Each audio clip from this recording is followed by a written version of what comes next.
You're in the Pacific Northwest. Yeah. That's Bigfoot country. That is. I can't look into the darkness with you anymore, Mulder. I cannot stand what it does to you or to me. It's probably the first time where you see like leftists and conservatives coming together to demand accountability from the government. Welcome to Sasquatch Talk. This is episode 4. I'm Bradley Valentine. I'll be your host today. I am joined with Dan Adams and Troy Miller, and today we're talking a little bit of ancient technology and maybe why it matters and what some weird things that are going on. Today, Troy, I have a question for you, a little bit of an icebreaker. So, yeah, shoot. My question is, let's say, I don't know, 10,000 years from now, we're dead, right? No one knows about us, and 10,000 years is a long time. No one's going to care about the president of the United States or our current problem. People won't ever know we existed.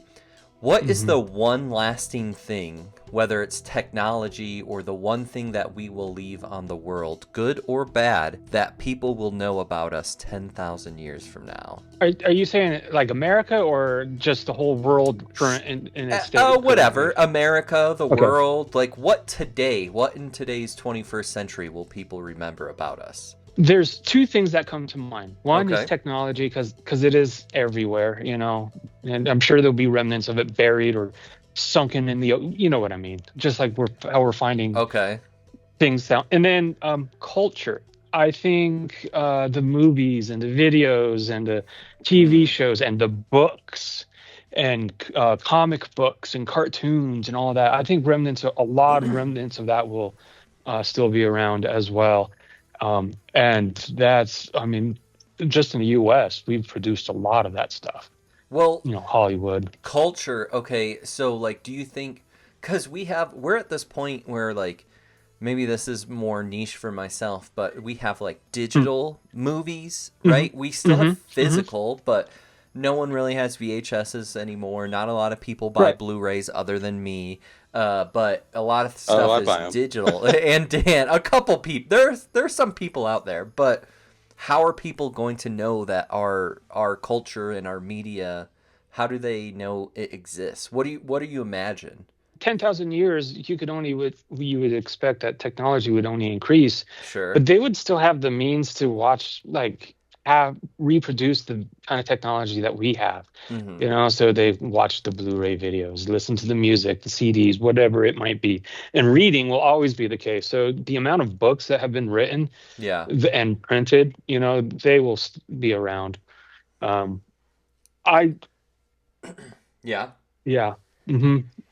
just think they'll have the means to figure it out. All right. Interesting. Dan, what about you? What do you think we're going to leave? What footprint do you think we'll leave in 10,000 years from now? That's an entire episode in and of itself. That is. Yeah, you can go on to multiple different aspects. Go on. Here's what I think. I think we have to assume some things if we think what we're going to leave is going to be found, right? Some of our topics that we're going to cover today is what leads me to this thought path. Right. Okay. You think about the scrolls and things that have been found in caves. Yeah. We are much more apt to write nonsense down than other cultures have been. What do you mean? Fiction, right? Okay. The fiction section, when you go to like Books A Million, right, is 7/8 of the store. Sure. The nonfiction section is small and still infected with fiction. Okay. And it's not the moneymaker for those stores. It's the fiction that's the moneymaker. Right. But when we find scrolls and things, etched tablets and stuff like that, they wrote important stuff down. We write anything down. Everything. You know. So that's assuming that our ramblings are going to be preserved, you know. It is a cool thing to think about. 10,000 years. What if there's we talked about crystals and how you can store information in it and it's virtually indestructible. Say virtually, right? Because you can smash it into 1,000 pieces. Sure. But let's say that somebody makes an entire backup, 280 terabytes of YouTube and 10,000 years from now, they're listening to Sasquatch talk, right? Couldn't And that they're be like, couldn't that be what part are, of the culture part too? Just that Yeah. recordings, the videos. It feels like you guys are on the right. same thought process there. Yeah. Can I throw in Sure. one more thing I think that will stick around in 10,000 years? Yeah. Our mess. All the Oh, landfills, all trash? the trash. Yeah, and the pollution that's just buried. I think that'll still be around, especially the Yeah. plastics. If there's a All the nuclear war, it plastics. won't matter. Yeah, but then you know what they say, World War III, if World War III is fought with nukes, World War IV will be fought with sticks and stones. So if a nuclear war happens, Yeah. odds are technology is going to go back a little bit. So If it's a widespread. yeah. I Mhm. so okay, I agree partly with both of you, but I have some problems, Dan, with like today we write down more trash or fiction than ever before. That's not true. We've been telling stories, true or Yeah. false, since the beginning of time, right? I mean, Yeah, telling them, yeah, Homer, but the not. Iliad, we still have that, Hmm. we still Hmm. have books and stories from long, long hundreds and thousands of years ago. Hmm. Yeah, I think it's the rate. The population is so much greater, so there's far more people Sure. writing books of fiction, that type of deal, than there was 2,000, 3,000 years ago. Yeah. And to go along with that was going to be my answer, but not necessarily the filth, because like you think of landfills, first of all, the earth is way bigger than we think it is, right? Yeah, Like it is. Mhm. Yeah. you can fit a lot of landfills in the earth. Second, these Hmm. are engineered so well that we use them for natural gas, We Yeah. fill them up the way we Energy. use our landfills. They're very useful. And I think what we will see though is you talk about plastic, like radioactive things, like our nuclear waste. This is what I Mhm. think about. Like we have this problem where it's like we store our nuclear waste, and some of the half lives are a 10,000 or 100,000 Hmm. years. The Hmm. question is like when they don't eventually they're not going to speak English in 10,000 years. How are they going to know to stay away from this nuclear waste when our civilization is forgotten? You know what I mean? Well, we've run into things like that before in the past, Like where what? we've um when they opened up the tombs and stuff in Mm, Egypt, some of the first dudes in got super sick yeah, because of whatever was in them, right? Some people claim that it's bioengineered stuff, that it was traps or whatever for grave robbers and things, sure. but those are dangerous things that we couldn't decipher first, and people still went in and died anyways. I Yeah, think yeah. after the first 1,000 people die, they're gonna be like, all right, don't go there. so, That's bad. so they'll eventually figure it out after they Yeah. rot away from radiation poisoning. Yeah, it'll be, the sickness. Don't go there, you'll get the sickness or whatever they call it. The ick. All right, so The ick. the okay, this is the last question before we get onto your main topic, and this is kind of what you were talking about, Troy. In 10,000 years from now, let's assume we're all still around, humanity. Will our civilization have blossomed at this exponential rate that it is growing right now, or will it have regressed somehow? It is 10,000 different routes. What if a war does happen and it just doesn't end? What do you think's One. gonna happen? I would like to think that things get better. That generally speaking, the majority of people in societies are optimistic and opportunistic. So they're going to look for opportunity to create more, generate more, and build more and get better. Whether it's technology, mainly going to be along the technology lines. So that's my view. I'd like to think optimistically Okay. that things would get better. Okay. Dan, what about you? I don't think it's going to I think it will have the illusion of getting better.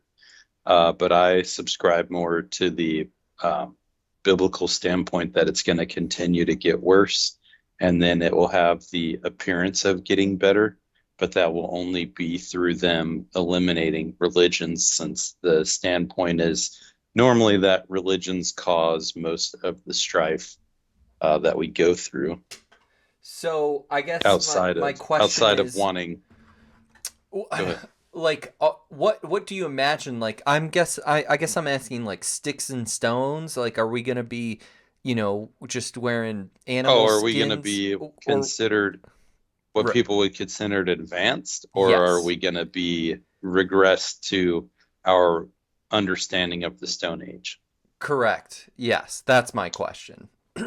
I would like to think that technology would advance, just because I like technology, right? Sure. Like, we're on the verge of having some reactors in every town, and we're like probably 10 years away from the privatization of nuclear energy. But that would mean that, all of the power companies, as it were now, are going to either allow people into the market or be told they have to allow people into the market. That's our main holdup with advancement in tech, and with technological advancement right now, is the corporations that have the stronghold, right? Like, and I say it like this: let's say me and you wanted to invest in this company from Sweden right now. I think it's Sweden. That does a thorium reactor inside a 20-foot cargo container. Let's say me and you had 10 mil, and we were gonna invest in one, right? And we're gonna say, put it right here in Florida. And you go to FP&L and say, hey, you guys own these lines. I have this new power generation source. I've bought this land. I want to put it here. What are you going to charge me to add to the power grid? How are we going to split this pie that they have an entire monopoly on? Do you know, if you own a piece of property, if you want an address, you have to have a power pole. So you have to go through FP&L, So you know what I mean? Like, there's a lot of hurdles that are in place that are holding us back. Right. Because they were on the scene first. Yeah. We have to. For sure.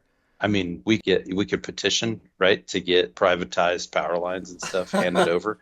But until we can get more power to more places. I think that idea of, like, our technology in the future, today and in the past, that's a good segue. So last week we talked about the Antikythera mechanism, and I had never heard of it, and I think you guys had heard of it, or you had watched something. So doing some basic research, tell me where I'm wrong, Dan, and I'll go to you. Sure. Essentially, it looks like it was some sort of, like, we would call it computer because that's what we have, but some sort of computing to look at the solar system and kind of tell where the planets are, where the sun aligns.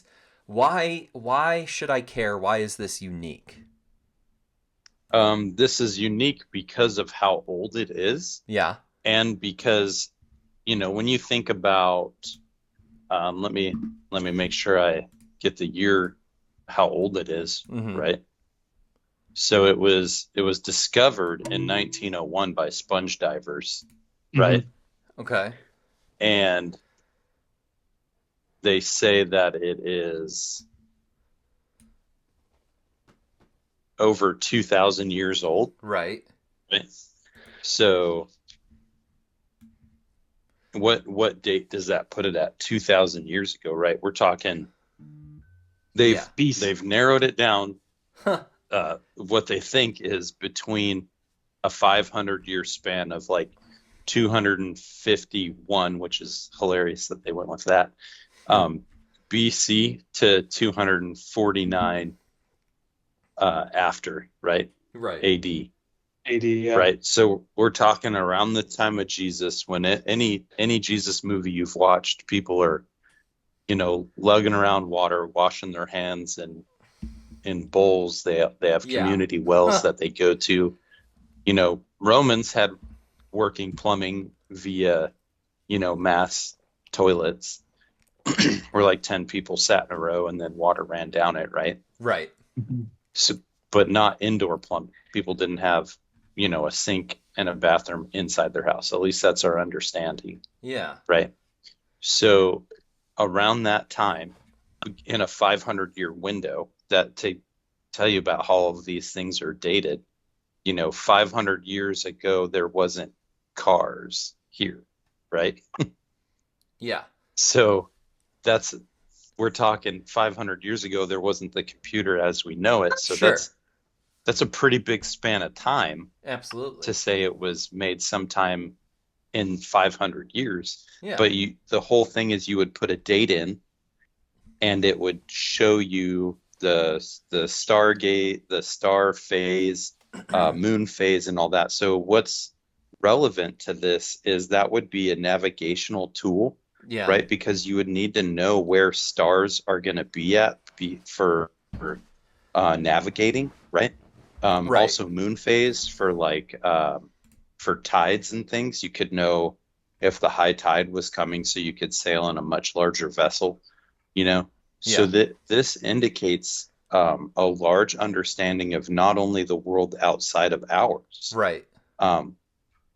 But this is even when was Galileo doing his thing? Like 1600s? Something right around there. So we're talking almost over 1,000 years before Galileo. They knew the alignment of the stars, which supposedly he's, just like Columbus, he's the one that they said, hey, yeah, he knows what's going on. Right. Right. So 1,000 to 500 years before the, supposed father of the stars, or whatever you want to call him. Yeah. We're talking about, an advanced knowing. And that's why I was saying, we had technology, but it doesn't look like people think technology looks like, right? Yeah. If you have an extreme understanding of the world around you, like survival skills, right? If you could whip up a water filter, clean water, and knew how to dispose of waste so that you don't get sick from it, and knew how to forage for food, right?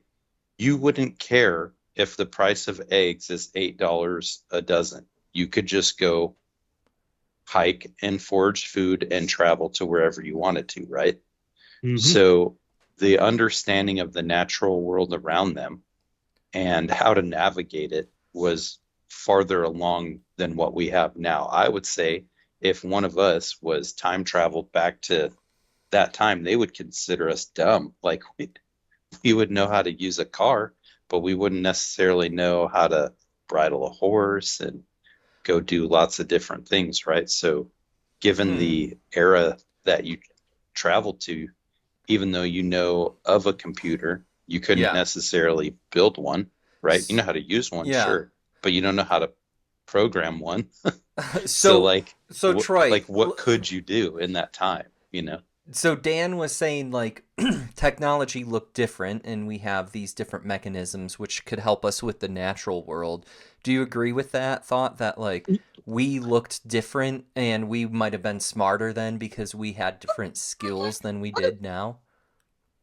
I don't know about smarter then, but the technology is, people have always had technology, from the cavemen, the Stone Age, when they had stone tools, that was still their technology and what they knew, and they developed it. Yes, it's gotten better. That's going back to your previous question about 10,000 years.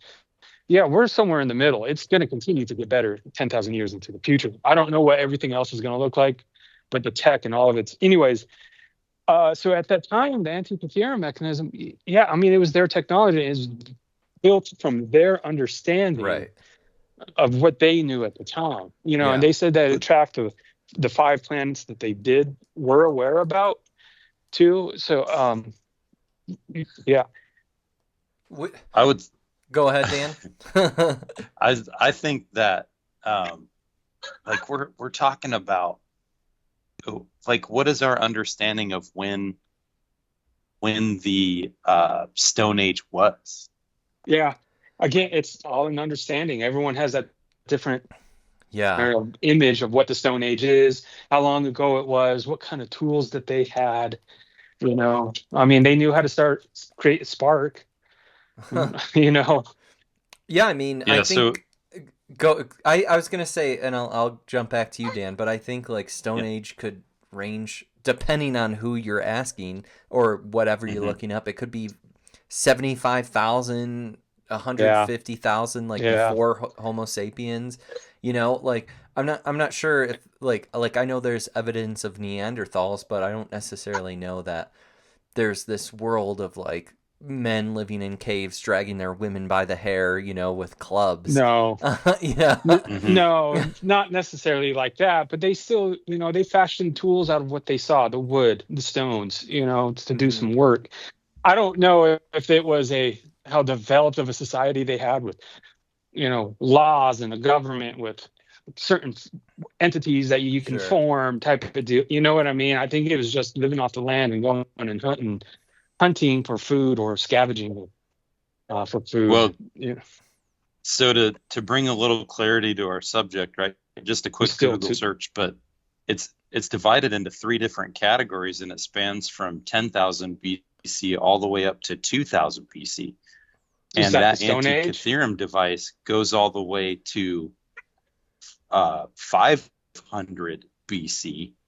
Now they're not sure, right? But during the Stone Age, they were like building homes and stuff out of rocks and logs. We're still building homes out of rocks and logs. I know. Right. And that depends on if you're talking Bronze Age, Iron Age. And this device it trips that timeline up, you know? And that's one of the things that I think about a lot is like when our understanding of history as it really is, or our understanding of history compared to where we're at now, right? So we're in the 2000s. We're 2,000 years after, zero, right? Yeah. And 2,000 years before zero is considered almost the end of the Stone Age. And this device is on the cusp of the Stone Age. Well, they had to work up to build that device, and it's made it like bronze gears, and the whole thing itself is bronze. Right. So it has like, you wind it, so it's got a spring mechanism. Like there's a lot of intricate details, and like would only one exist? I think we've only found one. I think there's much more things to find. And I have this thought, like when you look at the span of time and where we're at, maybe we're at the end of it. Like we could be close to the end, like the people of the Tower of Babel when they were building that. Right. And you look at the timeline of when the Tower of Babel was. Yeah. It was so good that they all spoke, or at least understood each other, the whole world around. Yeah. So right now we're getting close to being able to translate instantly different like languages that you didn't think you'd ever be able to talk to somebody with. You just plug in a digital translator device and travel anywhere, know? So we might be learning some things pretty soon that we didn't know, What do you mean? Just through poor translation, like things like when you go to different areas and you can get stories that were passed down about how things were built, because there's a lot of oral history that's in places that gets passed down that's not given to our understanding. And I use this example, right? 50 years ago, a very few people challenged that Christopher Columbus was the first one to the Americas. Right. Right. But then you travel around a little and you get to the Northeast and you find out that Leif Erikson was here 1,000 years before him. Yeah. Right. So instead of changing all of our history books, they just, make an addendum. Oh, yeah. Well, Christopher Columbus is the one that we recognize, but actually people have been coming here for thousands of years. Right. So, like for a while, U.S. history heralded Christopher Columbus as the first one to the Americas when they had been traversed by Nordic people for thousands of years. Sure. So then, yeah, that's what I mean by like translations and things. Okay. And in the opening of information and the accessibility to information, Yeah. we stand to change our understanding of our plot on the timeline just by talking to different people. Troy, where are you at with this thought process? As far as just okay, Just tell us what you're thinking. Like, what's on your mind about this? Because I feel like you've got you've got a little something that you want to say. I actually had a theory regarding the Baghdad batteries when we got to that subject. Sure. As far as the Antikythera, it's so hard to say. It's like Dan was saying, this thing was made out of bronze, and it's got the little teeth, the teeth in the gears. Yeah. That's an element of precision that theoretically wasn't able to be achieved with the technology that we today knew that they had then. And like Dan says, it is ahead of its time. Yeah. For what it is. Well, okay, let's move to the Baghdad battery, and maybe you can kind of introduce us and give us your theory of that, Troy, because like, do they relate when it comes to our technology? But start off, like, explain what it is for us a little bit. The Baghdad battery, generally speaking, it's a battery, and it's a vase with a copper cylinder and an iron plug. It creates a circuit for a battery. Granted, I'm not an electrician, so I can't explain it 100% anyways. Sure.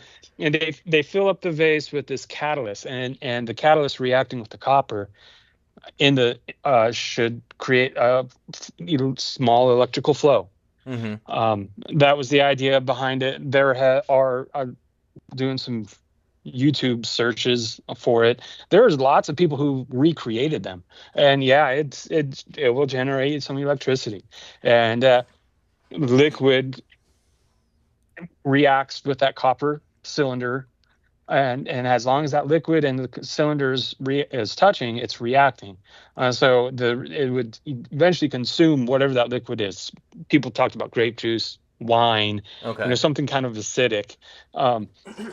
And it'll continue to react until it's consumed all of the liquid that's in there. Mm-hmm. Some theories have been that they've used it for electroplating. So you create this Baghdad battery, and then you dip something in there, and it'll plate that object with the copper. So my theory is now, the Baghdad batteries, they only found a handful of them in one cave, from what I understand. They haven't found a whole bunch of them in a lot of different spots. So that tells me that it's one person or just a group of people who created these, and it wasn't a widespread use. Okay. If it was widespread use, they would be found everywhere, in my opinion. That's right. So my theory is, what if it wasn't necessarily used for useful or created for useful use? It was created by a group of guys that were called them criminals at the time, some of the first people trying to counterfeit the money that was in circulation. So instead of having actual coins that were made, I'm sure it was made out of the currency in circulation at the time was coins made out of gold and silver, maybe a little bit of bronze. So these people would take just these cheap metal lead discs with a little stamp that they may have stolen, and stamped both sides, and then dipped it in the Baghdad battery catalyst and plated it to create counterfeit currency. I don't know if there's any proof behind that, but that's your theory. I could see people doing that at the time. Dan, do you think Troy's theory holds water, that it could just be like a group of nefarious individuals? Well, to think about that, you would have to say this, right? When you look at, again, with the timeline thing, these batteries are on the same plot in the timeline as the Antikythera mechanism. Right. So when you have, let's look at it this way, right? So the cylinders that are inside the batteries, right? It's a clay pot, and then it has bituminous, which is really like a tar-like substance Asphalt. that it. Yeah, they say asphalt, bituminous, but it's like a vulcanizing type of substance that doesn't pass. It's not conductive. It doesn't pass electricity. Coal So is a form of bitumen, but yeah. Sorry, go ahead. no, you're fine. Uh, so anyways, they made this substance, right, that is insulative, right, to electrical conductor, right? Mm-hmm. And so we're talking about a cylinder that has been soldered on one end and has different chambers in it. And here's why I go into the design of it and compare it to the Antikythera mechanism, right? So Troy, you know about guns and things, right? And like how they can nitride different parts to make them harder on the surface, right? So you would use these batteries to produce electricity, and then you would have a tank of sorts if you were gonna coat something, right? Like plated. So let's think technologically. Before they understood that we had computers, before they understood that people knew how to build like intricate things, I don't care if it produced 0.005 volts, right? Sure. The voltage that it produced to me is irrelevant because they were utilizing and understood how to utilize a form of electricity way before Thomas Edison and way before the Industrial Revolution, right? So, and that's why I say it doesn't. These things all existed before we understood what these things looked like when you combine them with an understanding of the natural environment. These things meaning technology.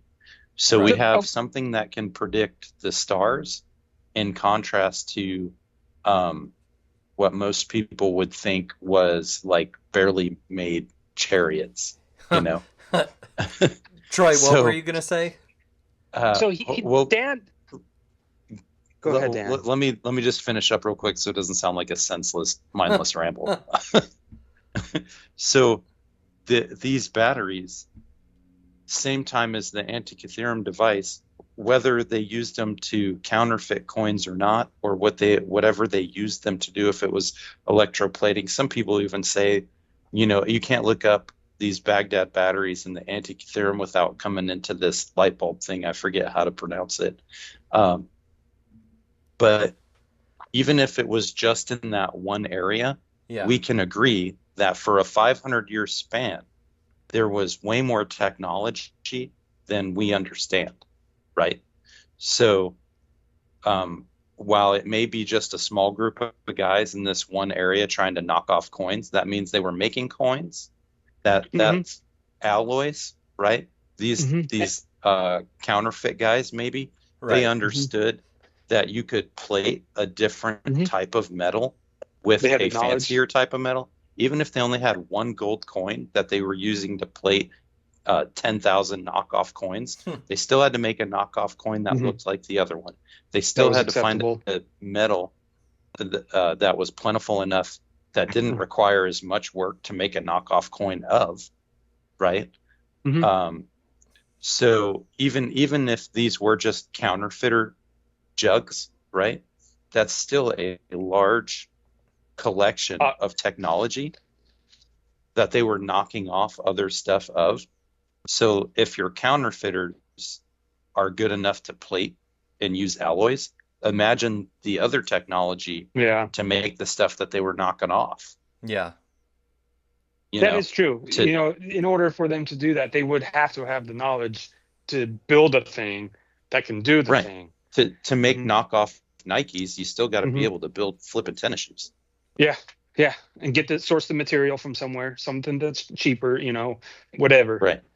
Yeah, it's same concept. Dan said something earlier about the understanding of the natural world. Well, there's been some study, evidence, archaeological finds, whatever you want to call it, that the Romans had an idea of electrical from the natural world, electricity from the natural world, because apparently they were utilizing electrical eels for various things in their society. One of the things was to make them mainly. Yeah, pain relief, to make them numb for any kind of the surgery. Yeah.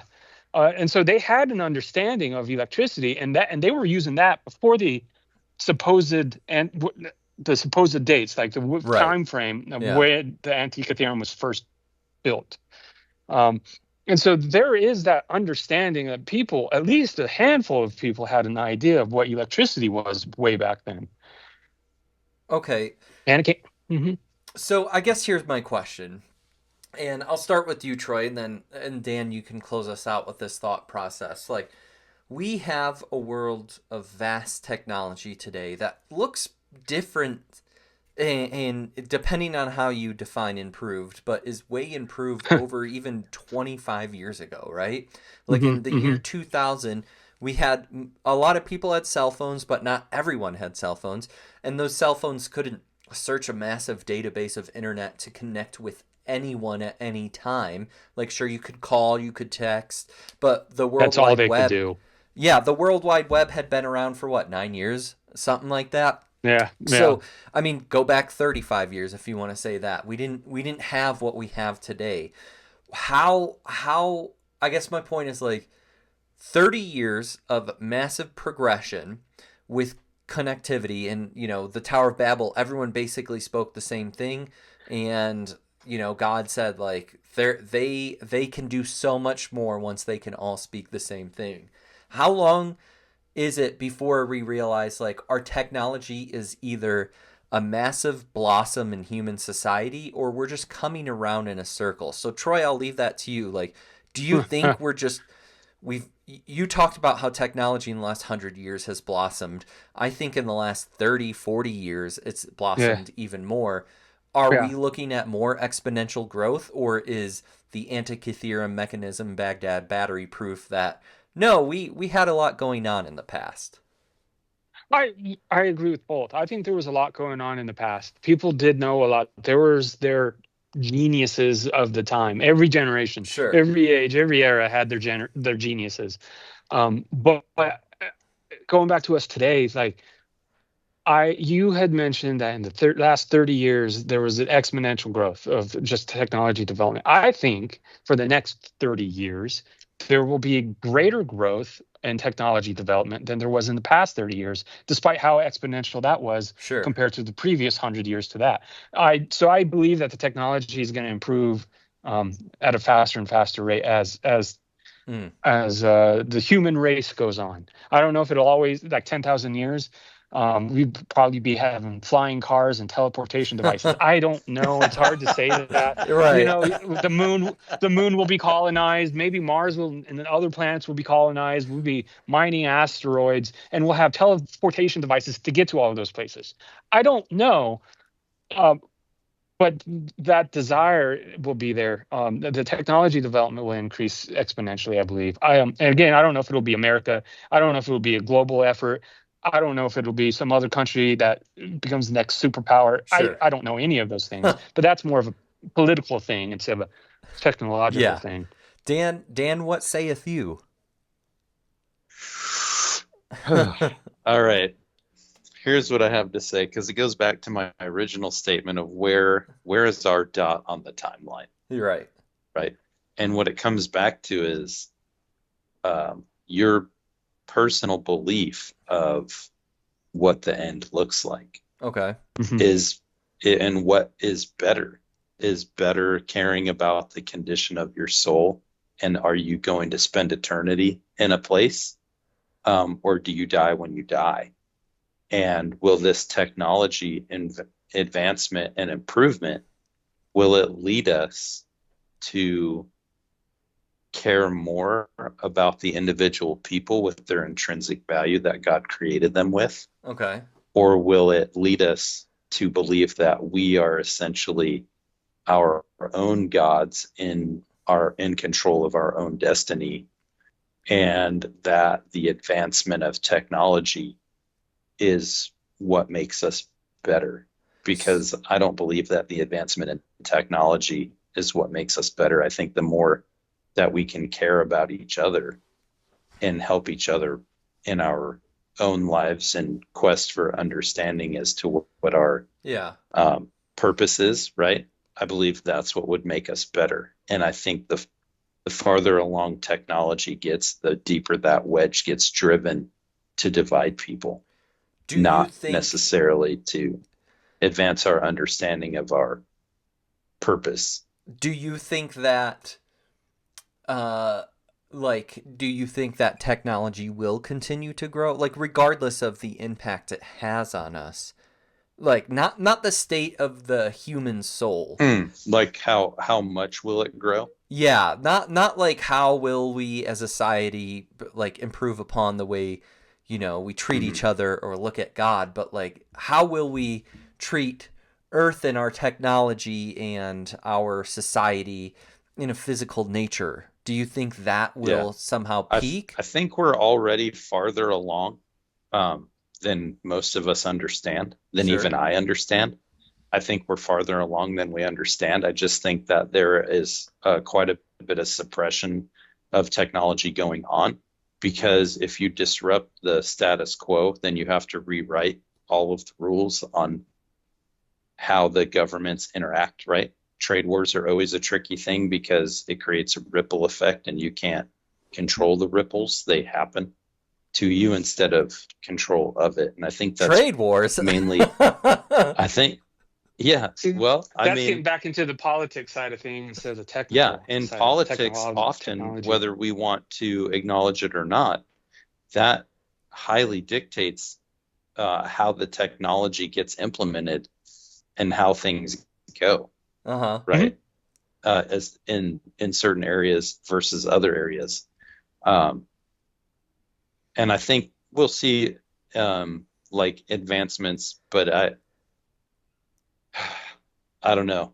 That's a tough question for me, because it feels like we're right on the verge, but I feel like, once you get to a certain point, it's going to be the value of technology versus the value of the person. And that's what I think will stifle our technological advancement.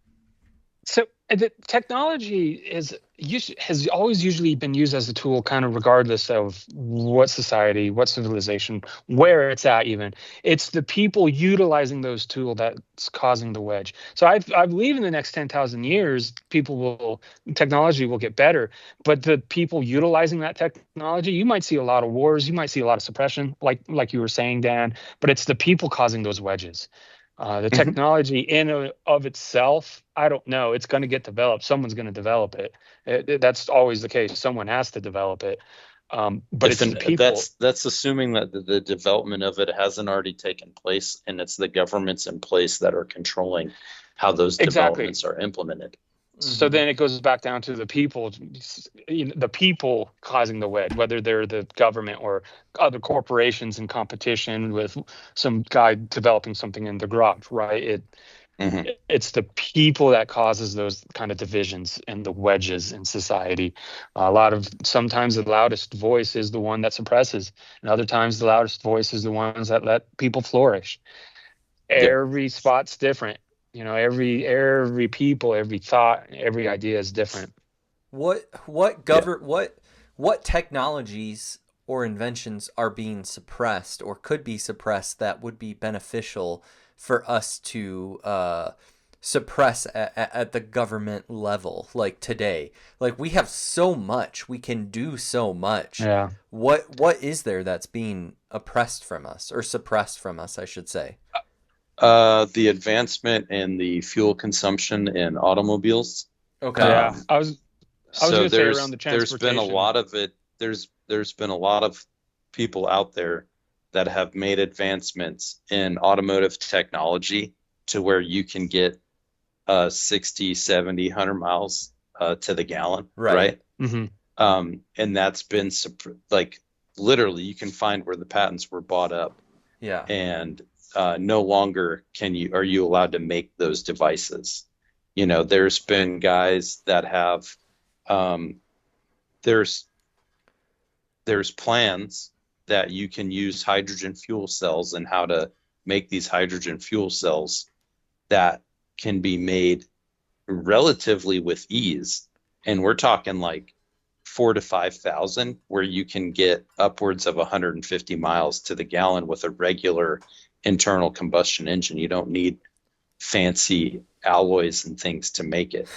And the government, so this happened 30 years ago that this dude made this, and the government placed a few of the elements that you need on the destructive devices list, meaning you can't have any access to those elements at all. Troy, what were you going to say? These are real things that they've suppressed, and a lot of it goes against like being energy independent. Yep. Yeah, I was going to bring up the same point, and that's, you know, they have the means to create this technology for energy consumption and efficiency to get 100 miles to a gallon, and that's not some like small Prius. That'd be 100 miles a gallon in an engine that produces 1,000 horsepower in a large vehicle.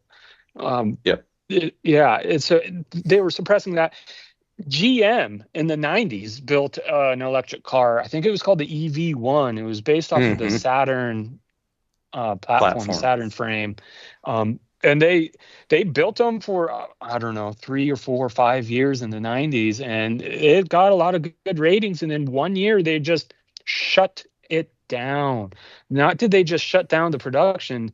They went to all of the known owners and bought those cars from them and then destroyed them. Yeah. And that was suppressing of the electric car industry. And it didn't use exotic battery materials. No, it used regular lead acid batteries. Yeah, exactly. So the whole the inverter technology, that because there was a guy that kept one hidden. They were looking for one. It took him like 5 years to find it. And he was trying to he was trying to reverse engineer the inverter technology that they used, and they slapped him with like 30 different lawsuits. Yeah. Well, okay. I mean, in the situation of what was it, GM, Troy? Like, you said the government bought them up. That means there was GM bought them up, not the government. Oh, GM bought it up. Corporation. Yeah. So there were willing participants on both sides to sell that technology to get rid of it. So, like, right, but once it was known how good they were, I think somebody, I think an oil company made them an offer they couldn't refuse to get them back.